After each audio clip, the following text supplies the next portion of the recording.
let's get started. Those who follow the Star Wars universe know that Mandalorians aren't only characters in Disney Plus's recent series, but they've existed in multiple Star Wars films and TV shows. The fun thing about that is you get some serious creative inspiration for the styles of armor that the Mandalorians wear. The first thing I did here, as you can see, was sketched out my design. I created both a female and male styled armor for my Mandalorian costumes. The next thing to do was, of course, start on the iconic Mandalorian helmet. I downloaded these free printable cutouts that served as my guide for all of the helmet pieces. I will link in the description box the site that I found these on, but essentially you just print and cut these out and follow the instructions to slowly piece together everything you need to make the helmet. Now, the material that I use to make the helmet is called hardboard. It can be bought as a roll, either at your local Home Depot or hardware store, but essentially it's a soft form of cardboard that can easily be cut with scissors or a utility knife. Speaking of, here are some of the tools that I utilized when assembling the helmet that made the job a lot easier. A hot glue gun was a must. Now I have Elmer's glue here, but frankly, I find the hot glue gun to be a lot more effective. Then of course, some cutting items. Scissors will do, but they're a little difficult, so I also have this cutting wheel. And like I mentioned before, a utility knife can work really well if you're looking for really straight lines. You'll want something to hold the pieces together while they dry or while you're adjusting the shape.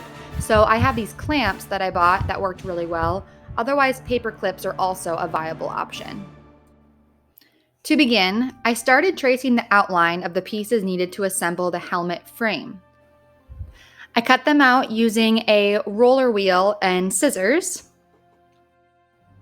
Once you have those pieces cut out, they will fit together like so.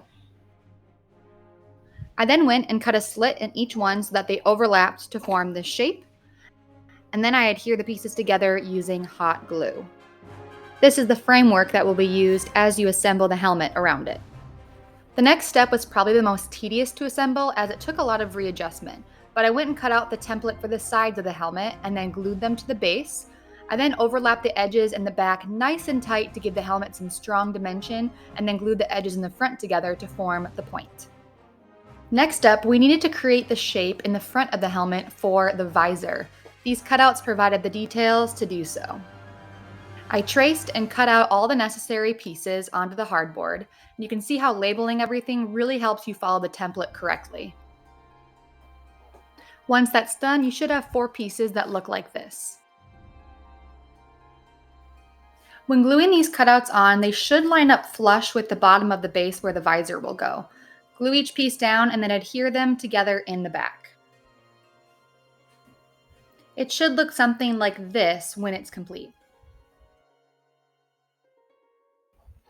The next thing to do will be to fill in the indents on the front of the helmet. You can see that I already have the cutouts for that section organized and ready to go. They will be glued together at this sort of angled shape.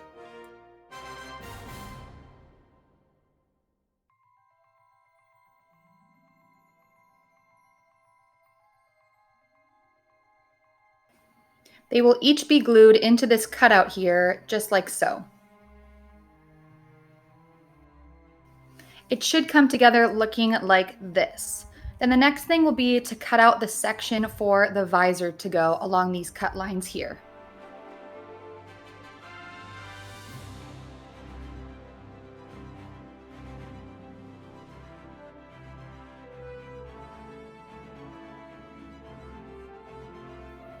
I went and bought this reflective, transparent plastic material from Etsy. I believe on the website it was labeled as helmet film. You want something that you'll be able to see out of, but not into. I then made some cuts to the plastic and inserted it into the frame of the helmet to really help me trace where it was going to attach to everything.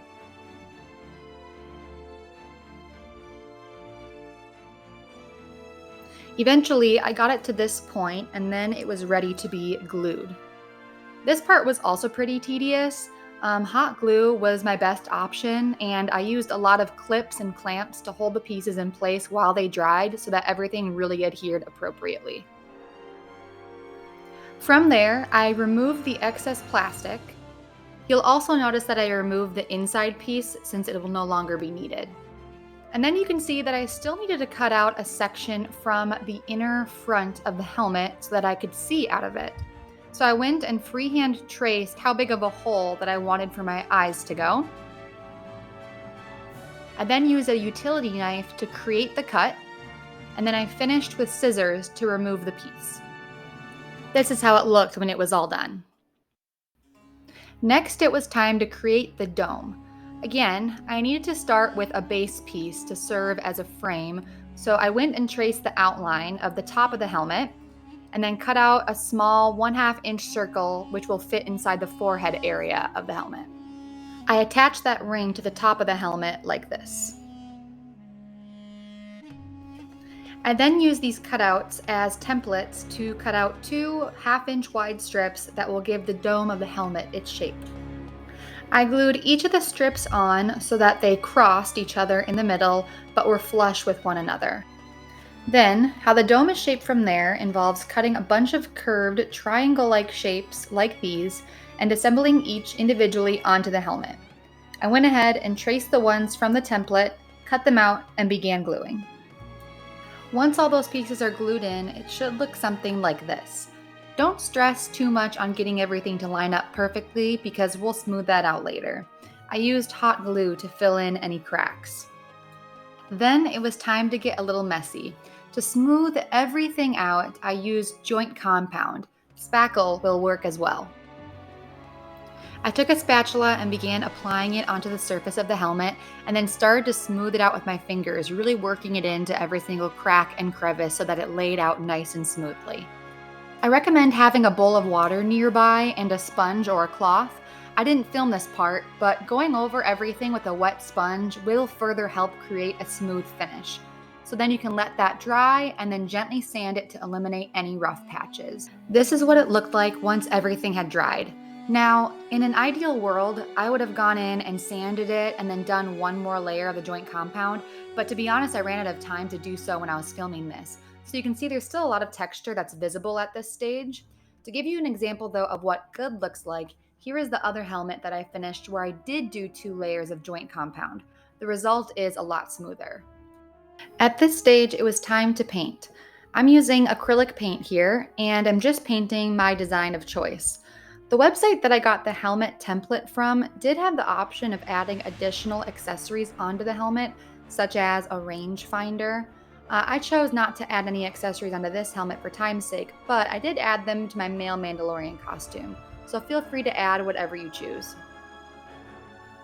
And here are those helmets side by side once the painting was all complete. Now, let's talk about what I did for the body armor. For the female costume, I wanted the armor to hug my body in the right areas, so I used this saran wrap and duct tape trick to get my desired shape.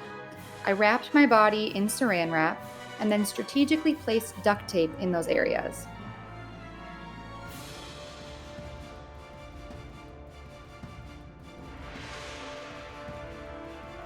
From there, I began sketching out my cut lines, which would help guide me once I began actually creating the armor pieces.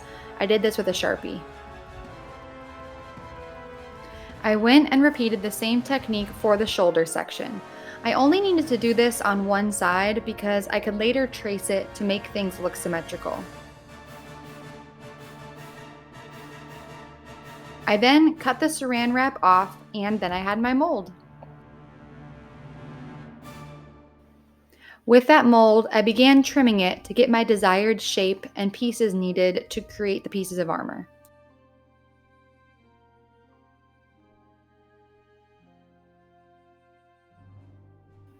To get the rounded breast shape, I cut a vertical slit in the chest area, which will eventually be glued together. I then traced my mold onto a piece of cosplay foam.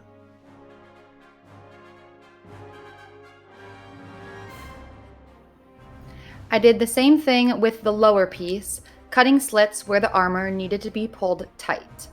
After tracing that, I was left with what looked like this.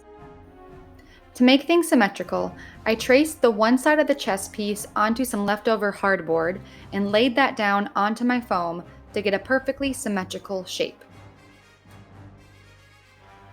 I cut the foam pieces out and used the markers that I wrote on them to glue the pieces together in the appropriate areas. Jumping ahead, Once everything was glued together, the chest piece turned out looking like this.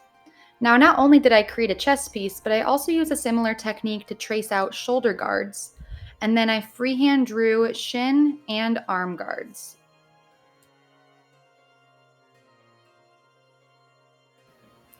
Then, just like I did with the helmet, I went ahead and painted all of the phone pieces using acrylic paint. To get the armor to fit, I adhered elastic onto strategic areas of the foam and then used hot glue to secure the pieces. I glued Velcro onto the elastic as well for easy trying on. I went ahead and attached elastic pieces to all of the armor pieces. Using the clamps helped ensure the elastic was tight enough while I waited for the glue to dry. For one final accessory, I created a utility belt with gun holsters to complete my outfit. I created the holster out of cardboard and some felt. The straps were from fabric that was bought at the fabric store. I then attached some purple fabric pieces that I cut out to the belt to add some color, and adhered everything together with glue.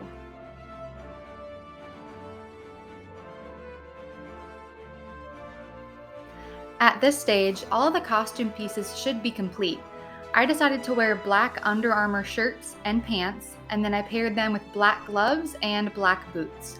For the helmet, I also put in a little bit of cushioning using just an old t-shirt and some foam. I highly recommend doing that so that the helmet stays on your head well and fits snug.